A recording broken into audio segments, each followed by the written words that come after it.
Welcome to the Global Discussion, a discussion with creatives, with leaders, and with thinkers. I'm your host, Simon Hodgkins. Today, delighted to be joined by Carolina Arroyo. Carolina, you're very welcome to the Global Discussion. And let's begin because I've got some questions I want to ask you. And I think the type of services and business that you're providing is definitely going to be of interest to people. But before we get into that, tell us just a little bit about you and your business, and then we'll get right into it. Definitely, Simon. Well, first of all, thank you for inviting me. So a little bit about Easy Peasy. We help companies, startups, SMB in the SMB space drive revenue without adding additional headcount. And the way that we do that is through our multi-channel strategies for lead generation and personal branding. Well, that sounds very good because a lot of companies want to grow. They don't necessarily want to add on additional costs left, right, and center. And AI is in there somewhere, and that's an exciting topic. So let's get into it now. So this business that you have, you've kind of built it around precision, performance. Mhm. You mentioned lead generation, but also I want to bring in personal branding because I know that's a sort of hot topic as well. What Yeah. inspired you to start the business? So why did you actually say, look, this is a space that I think needs attention? Were there any early experiences that shaped that, or why did you decide that this was an area that needed a business? Yeah, that's a really good question. So, before starting my business, I was a BDR account executive cold calling. And what success meant when it came to lead generation was dialing 100 times a day, calling 100 prospects in a day, which was insane. And very quickly, I found a way um, to one, get better outcomes without having to dial, and spam people. And then I saw these same practices. So after, I left the company and started my own company, Easy Peasy, I saw that a lot of agencies were using these same practices. And unfortunately, I had many conversations with startups complaining about these agencies, how they spent, over 100,000 a year and never got results. And when we went in depth, they shared, okay, these these practices were very pitch heavy and they would only focus on one channel. So just coming from that background, I quickly realized, okay, a lot of these startups need to do it a different way. I've done it a different way and it's been very successful for me and I want to teach them. So that's where, all this came to life. Yeah, that makes sense. And it's good because you've kind of experienced it yourself and you've Hmm. identified the problem for people that are also maybe experimenting in this and not necessarily getting it right. And I Yeah. know many startup sort of businesses, and particularly founder-led businesses as well, they can struggle to break through the noise, can't they? Because there's a lot of Hmm. people talking a good talk, but not actually delivering. And I think you were alluding to that, not getting the return that they want. So if I was to say to you, look, give us some advice, what would you say to those early stage companies or founders if they're looking to create that effective outbound strategy? Maybe I could term it Yeah. that way, that actually delivers results though. Yeah, definitely. I would say so. Three things. One, personal branding. Even if you're a founder, I understand, you're not trying to be an influencer. I get it, but personal branding is so important, especially when you're smaller, because not many people know your brand and you're competing with the big players, right? And we'll talk a little bit around the content strategy there, but it's sharing your insights to position you, a founder, as a thought leader. So that's one thing. Number two, if you are short on resources, financial resources, I would say pick one channel where your prospects are. Typically, since we're talking about B2B SaaS, they are on LinkedIn. So I would say choose one channel to do outreach. And then as you close more customers, then you would add more channels. And then you have that comprehensive go-to-market strategy where we're building more channels for outreach. And when I talk about complex go-to-market strategy, it doesn't necessarily mean adding more people or more salespeople. You can still have a complex go-to-market strategy and have 2 to 3 people on your team. And this is where I specialize in how to build systems to do outreach on different channels. Yeah, and I like the fact that you're saying that, you build systems, because ultimately, people sometimes hire somebody that might be very good at this and then they leave the Yeah. company and then they're back to square one. Whereas you're building Hmm. systems that work with a particular channel and they've got processes in place, that's obviously going to be more successful in the medium to long term. But I want to ask you about personal branding a bit more. And I want to ask Yeah. you about let's take an executive or a founder, somebody who's set up their company, or maybe they've been in business for a few years and they've got some traction. They're scaling and they're growing and they're doing really well. They're a Yeah. mid-sized company now. They're continuing to grow, but they may not have a department or a team that looks after this. And maybe the founder themselves is not necessarily the right person. They feel like they don't know how to do it, or they're not sure whether they should be the person to do it. What do you do, and how do you approach building a founder's visibility or a key executive's visibility? And how do you tie that back into some of their pipeline building, and their sales outcomes? Because some CEOs or some founders, Yeah. they're too busy and they don't really focus on this, or they've no experience at it. They're an expert in some other Uh-huh. area. So how do you approach a founder or an executive, and how are you making sure that you tie that into the outcomes and, in a lot of cases, the sales that these companies and founders and teams want? Yeah, definitely, because ultimately it leads to sales. So one, when I think of content strategy, I look at it from the sense of sales. So you know how we talk about sales is 80% listening, 20% talking. Same thing with content. It's 80% researching and then 20% writing, right? So when I talk about researching, it's understanding what your ideal audience is, they're asking on, right? So what are the hot questions? What are the industry trends? We take all of that and then we package it in a way that garners attention. So how exactly are we going to build a hook to get someone to stop? And that's where, where I come in.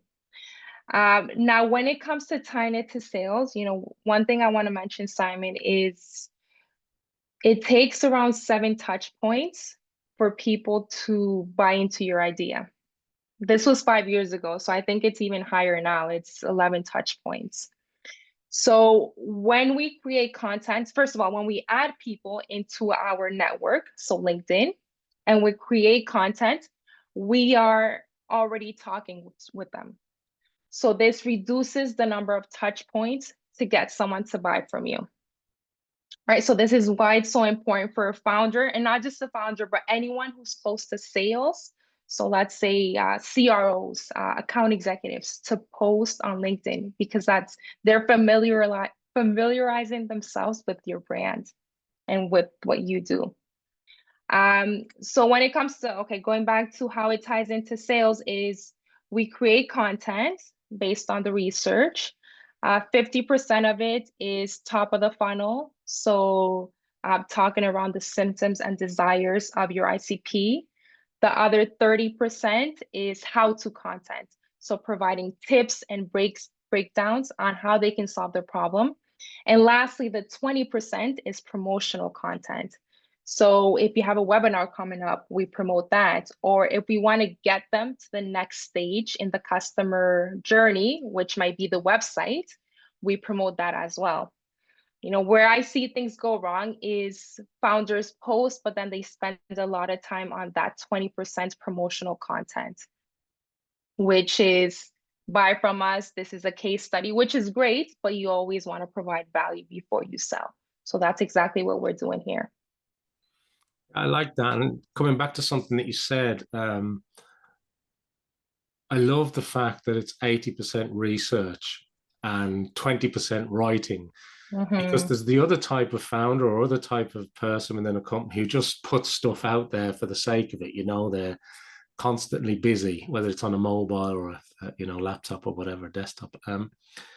And it's great to hear you say that with research, because I suppose even with AI, we've got a lot more research tools available to us now. But to drill down into what are they trying to achieve, to drill down into their audience type, to drill down Yeah, into what their ideal result is. I love the fact that you're talking about 80%. And then in terms of the funnel, you're sort of saying, and you jump in here if I get this wrong, but you're saying, look, Simon, about 50% top of funnel stuff. Let's create that mhm, awareness. Let's get them in the funnel first.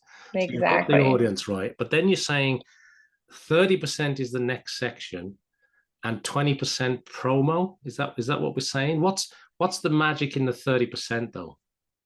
The 30%, that's where we talk about the problems. So Mm. I'll give you an example. Let's say we're at a conference and I meet you, you're in cybersecurity, right?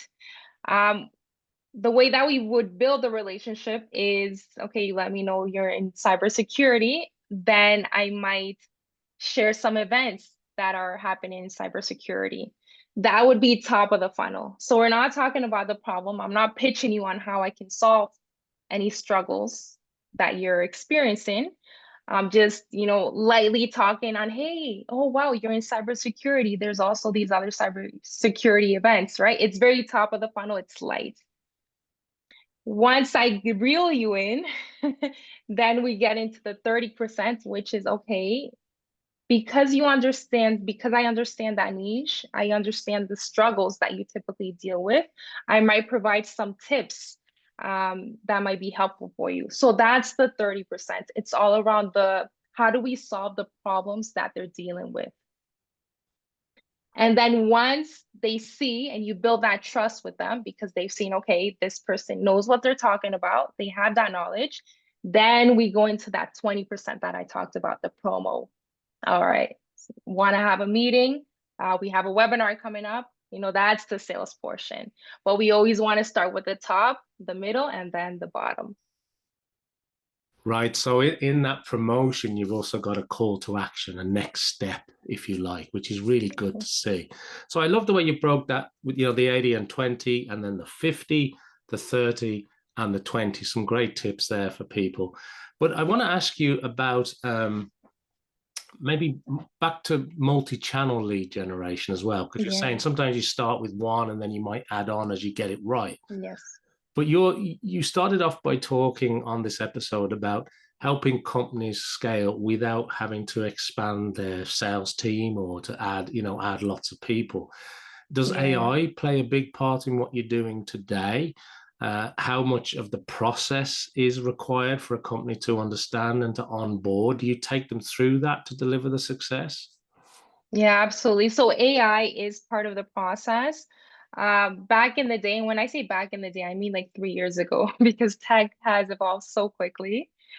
We would have to go into profiles and then research one by one to gather ammunition and then build our messages. But now there's actually tech out there that can research each and everyone's profile and gather information. Um, and this can be on a table with hundreds of people. So it is phenomenal. So yes, I do use AI in order to research and kind of gather and understand what that person is going through. And then we use AI to sequence. So what I mean by sequence is how delivering that message in different channels throughout different touch points. So a sequence might be one touch point is an email, the second touch point is a LinkedIn DM, and then the third touch point is a warm call by an AI agent. And the reason I say warm call, it's because we're posting content, we're sending emails. And so when we call these people, and this has happened with myself, they already know who we are. And the conversations flow much more smoother than just cold calling someone. And that's something that's worked very well, not just with my clients, but also when I was in sales, working for startups and enterprise companies. So yes, AI is a big part of the process. And the second question you had was whether, the founders or the people that I'm going to work with have to know about this. Not at all. So once they onboard with us, we fill out a go-to-market sheet to get a better understanding on their clients' pain points, how to quantify those pain points, and then we use this ammunition to build messages and build out those systems. So they do not have to be an expert in AI. So you're really information gathering then and saying, look, we'll take the pain away and provide this service to you, which is great because they can get on with the business of what they do, what their core business is, and scaling their business. Now, I'm going to come back to something that you mentioned, but not yet, because I want to ask you something else first. But you talked about AI agents calling, and some people will be Yeah. really excited with that, and some people will be really scared by that. And I'm going to come back to that in a minute, Okay. because I want to ask you first about commenting Mm-hmm. and strategic commenting in particular, profile optimization. You cover Mm-hmm. a broad spectrum of visibility tools, how you can Yeah. become noticed. I suppose some of this is top of funnel stuff too. But how do you prioritize the efforts for a customer that you have? Is it based on their growth stage, their goals? I mean, do some companies say, look, we just need more customers, we need more revenue? Or are you getting into, we need to build up a community, we need to build up more education about who we are and what we do? So does commenting play a part in that when you're talking about optimizing a profile for somebody in a company? And do you have to really educate them on how to do that? Or do you take that away from them too and say, look, we can do that for you? How does that actually work? Sorry, how Yeah. does that actually work, Carolina? Yeah. So commenting does play a big role, regardless if you have the goal of growing your following or you just want to get more leads. Because when someone onboards with us, we get a better understanding on what their goal is, because that'll dictate one, the content strategy, but also how we're going to optimize the profile. So going back to profile optimization, let's say someone is focused on getting more leads, then we would optimize the headline, for example, on how we're going to get them to the next stage in the customer journey, right? So if this is an enterprise deal and we understand that people go on the website and you've invested a lot of resources for the website, then we would optimize the profile to get people to the website, right? We would also take advantage of the featured section to showcase case studies, because the goal here is to convert. So we're going to focus more on the middle of the funnel that we talked about and the bottom of the funnel content. With commenting, regardless if you want to generate leads or whether you want to grow your following, commenting is super important. And I experience this myself. When you comment, the algorithm takes that into notice and it promotes your content even more, promotes your post even more. If you are focused on generating leads, what I advise is commenting on your prospect's profile. And when I say commenting, it's not just saying great post, congrats, something generic. It's always adding to it. This has worked for me, and I close the client like this, is I add, not necessarily agree with them, but just add something that makes them go, huh, never thought of this, right? It takes more time to write these comments, but they really do go a long way. So it's important. And to answer your last question, whether we take that away or whether they do it, we can't take it away. But what I strongly recommend is, as a founder is building their personal brand, they should be commenting on them for themselves, because that's how you build a community. And it doesn't take that much, because once we have that list of the people that we want to comment, we just take 10-15 minutes out of your day to comment on a few posts. So it's definitely doable and highly recommended. But for those that definitely have no time, yes, we do take it from your plate. Right, understood. And I think it's particularly good that you're sharing information about, it's not just great post exclamation mark. Mm-hmm. You're actually applying the research philosophy again. You're thinking about what they're saying, maybe agreeing with some of it, but adding value to the post as well. That you're saying that Yep. makes them go, yeah, I hadn't considered that. So you're adding value even though you're commenting, which is really good. And yeah, Yeah. for sure, that's a much better strategy. And I also like something that you kind of sneaked in as you were talking there, which was once you've got this list of people that you want to comment on. And I think that's, Mm-hmm. that's a really valuable tip there, because a lot of people may just wait for the algorithm to serve something to them and then, oh, I'll comment on that. And then they do it Yeah. in the moment. They haven't researched it.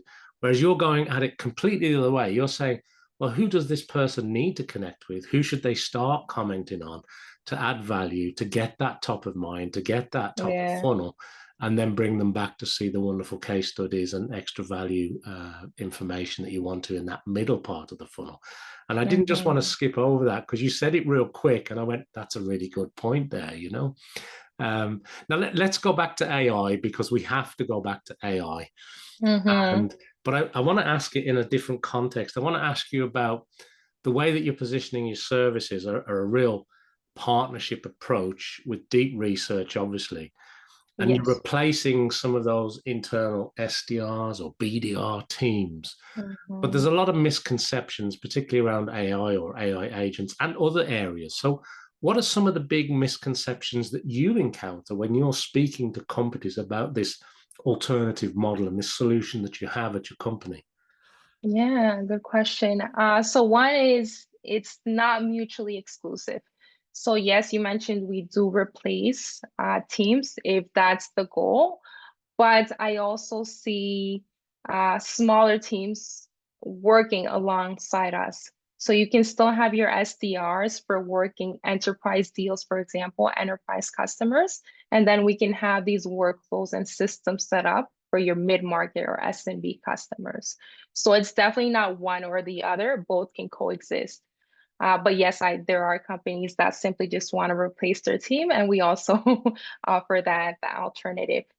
The second misconception is people, and I used to be part of the problem. So I used to believe this as well, is people still don't believe sometimes in the AI calling agent. They might feel it's very robotic and it will erode their brand. But the way it's evolved, and it's blown my mind. Like and I've set up a few systems for customers, and it is these AI agents sound just like humans. It's not like the agents that we're used to hearing before from 3 or 4 years ago, right? These have evolved. They speak just like you and I. They're very convincing. Um, so I would say that's another misconception is you can still have an AI agent calling and book a lot of meetings because they're that good. Um, and then lastly, I would say, well, some people believe as well that calling is dead, and it is not dead.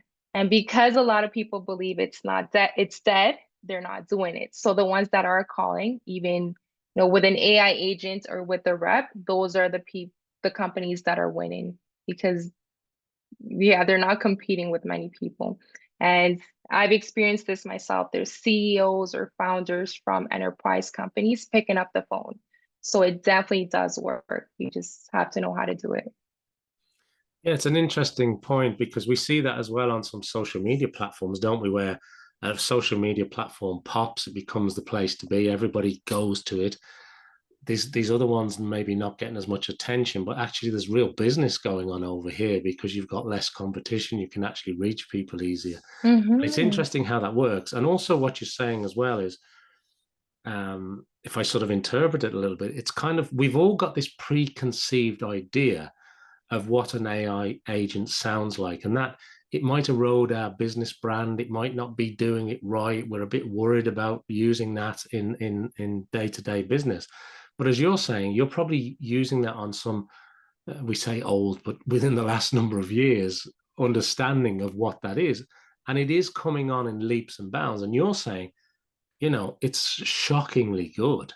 And Yeah. maybe that's a call for people to actually go and have a re-look at how good these systems can be with companies like your own, Carolina, because you're right. Some people are making some real uh, business advantages by being in this space, maybe a little earlier than others because of that misconception. And the other thing as well is doing this in a way that involves research and the right type of discussions, I want you to maybe just expand a little bit if you can, because some people might associate this with a nuisance call. You know, we've all been cold called in the past with Yeah, massive call centers ringing, etc.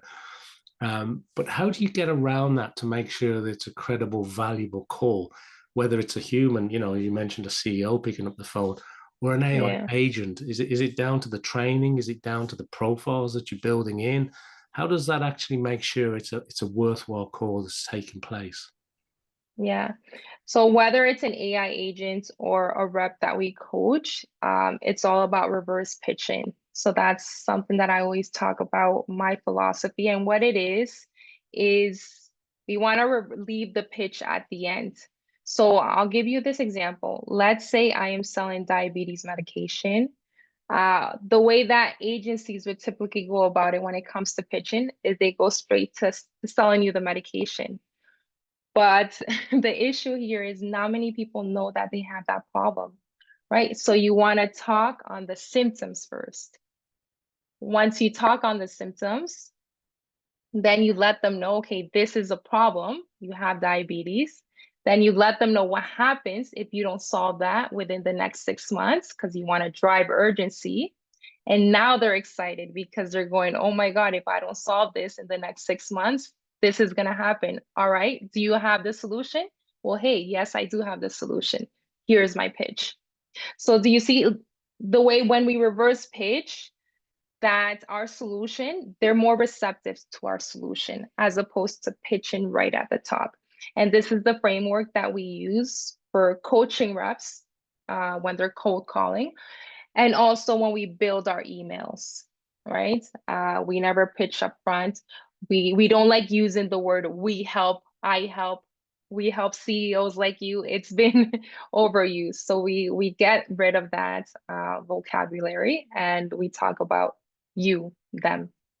Got it. Got it. That makes a lot of sense. And obviously, whether you are working with, in the case you gave us, like the healthcare, life sciences type, heavily regulated industry, or many other industries, I'm sure, getting that right up front and that reverse pitching idea obviously applies throughout, and much better than somebody just on a call for the sake of it, trying to either pitch you something real quick that isn't really suited. So that's great. Mm. And I suppose, look, let's wrap it up, Carolina, with a final question here, because as you look to the future, I mean, you're right in Mm-hmm. there. You've got your finger on the pulse of what's going on. You're talking about AI agents. You're taking away a lot of pain for companies. But when you think a little bit ahead, is there any trends that you can see that are definitely going to shape the evolution of how this goes, whether that's in lead generation or in personal brand development across platforms, whether that's LinkedIn or something else? Any thoughts on what the future holds? Yeah. So what I've noticed in the last 5 years and what I predict is going to happen in the next 5 years is a lot of the B2C practices are going to be leveraged in the B2B world, and it's already happening. So we're seeing a lot of reps posting now. So we're kind of seeing that influencer creator economy taking over the B2B space, which wasn't the case 5 years ago because we would only see it as a marketing job, not a sales job. So we're seeing that now. We touched on this right before, but we're gonna be seeing more AI agents cold calling and warm calling. That's just, you know, the agents are getting better. They speak just like humans, and a lot of people are gonna pick up on this, and they're already picking up on it. So that's definitely something else. The third is multi-channel is gonna expand. So multi-channel originally meant LinkedIn DM, emails, calls, but we're going to be using more text messaging, more WhatsApp. So these were practices in the B2C world, but now they're being used in the B2B world. You know, I scheduled another day I scheduled a call with a vendor, and I wasn't able to make it, and then they set up the sequence in a way where they cold call me. I wasn't able to pick up, and then they texted me. So it's becoming very popular, and that's because traditional channels like email are becoming very saturated. So now we're looking at different channels where our ICP are, where we can reach them. So that's definitely going to become more popular in the B2B world. Yeah, and it's interesting you're talking about sort of the B2C, in inverted commas, influencer approach really infiltrating the B2B approach to business. And Mm-hmm. how, I mean, even you can see it yourself from an algorithmic perspective with LinkedIn, because obviously we're talking about LinkedIn a lot, where a personal profile will far outperform a company page if done correctly, Yep, right? yep. So, And I mean, same, go ahead, yeah. Karen. And sorry, and also we're seeing more edutainment content. So edutainment, educational, but also entertainment on LinkedIn, which wasn't the case a few years back, but we're seeing more videos now. How do we make it entertaining? Because at the end of the day, yes, LinkedIn is an educational platform, but it's still a social media platform. People go on to scroll, they don't have their attention span is very short.